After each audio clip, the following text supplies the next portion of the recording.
రోజు వెళ్తున్నారు క్యాంపెయినింగ్‌కి. చూస్తా ఉన్నారు నియోజకవర్గంలో సమస్యలన్నీ కూడా. ప్రతి ఇంటికి వెళ్ళినప్పుడు మేము వాళ్ళని అడగకముందు వాళ్ళు నాకే చూపిస్తున్నారు తీసుకెళ్ళి. అన్న ఈ రోడ్డు వేశారు, ఈ వాటరు, ఈ కరెంటు ఇవన్నీ అన్నే చేయించారు. ఎన్నో 30 సంవత్సరాల క్రితం ఉన్నాయి కూడా ఎవ్వరూ చేయలేని అన్న చేసి పెట్టారు మాకు. మా ఇంటి పెద్ద కొడుకు అనుకున్నాము, ఆ దిక్కు పోయింది.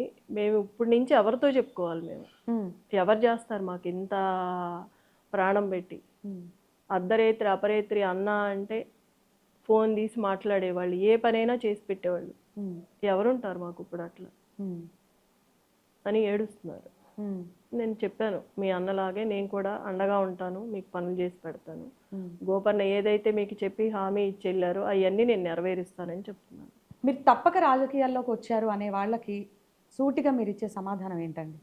గోపీనాథ్ గారు అనుకున్న ఆశయాలు కొన్ని మధ్యలో ఆగిపోయి ఉన్నాయి కాబట్టి అవి నెరవేర్చాలని నేను వచ్చాను. ఎమర్జెన్సీ వస్తే అర్ధరాత్రి అయినా మీరు వెళ్ళగలరా?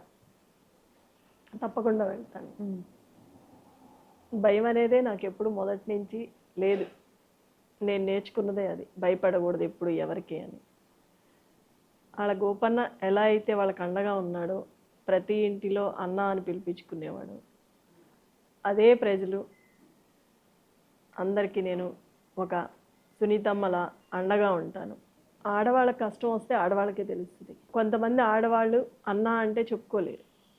అలాంటిది ఇద్దరం ఆడవాళ్ళమే అయితే సమస్య ఉండదు. అక్కడ ఓపెన్ అయ్యి చెప్పుకోవచ్చు, నాకు ఈ బాధ ఉంది అనేది వాళ్ళకి అర్థమవుతుంది. అమ్మకి చెప్పుకోవచ్చు మనం వెళ్ళి.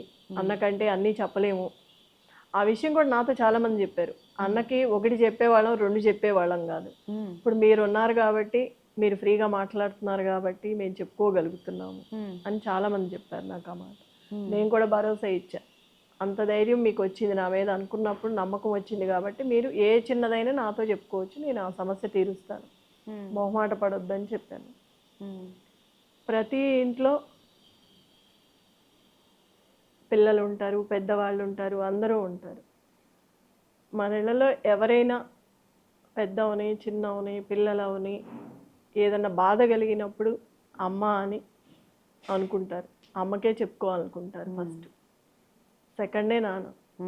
అట్లాంటిది ఒక ఆడదానిగా నేను వాళ్ళందరికీ ఒక అమ్మలా ఉండాలని అనుకుంటున్నాను, అవుతాను. ధైర్యాన్ని నేను వాళ్ళకి ఇవ్వగలుగుతాను. అయితే ఒకవైపు మాగంటి గోపీనాథ్ గారి చరిష్మా, మరోవైపు అధికార కాంగ్రెస్ పార్టీ చాలా కాన్ఫిడెంట్గా ఉంది, ఎలాగైనా సరే జూబ్లీ హిల్స్ స్థానాన్ని కైవసం చేసుకోవాలనే పట్టుదలతో ఉంది. మరి మీరు ఎలా ఎదుర్కొంటారు? మీ ప్లాన్స్ ఏంటి? కేసీఆర్ గారు ఇచ్చిన పథకాలు, అభివృద్ధి పనులు ఏవైతే ఉన్నాయో గోపీనాథ్ గారు ఇప్పుడు వరకు చేసుకుంటా వచ్చి జనాల్లోకి తీసుకువెళ్ళి, ఏ పథకం వచ్చినా మళ్ళీ వాళ్ళకి అందుతుందో లేదో అని స్వతహాగా తనే వెళ్ళి ప్రతి ఇంటికి, ప్రతి గడపకి వెళ్ళి ఆయన చేతులతో ఆయనే ఇచ్చేవాళ్ళు. ఈయన చేసిన అభివృద్ధి పనులే నన్ను గెలిపిస్తాయి, ఆ నమ్మకం నాకుంది.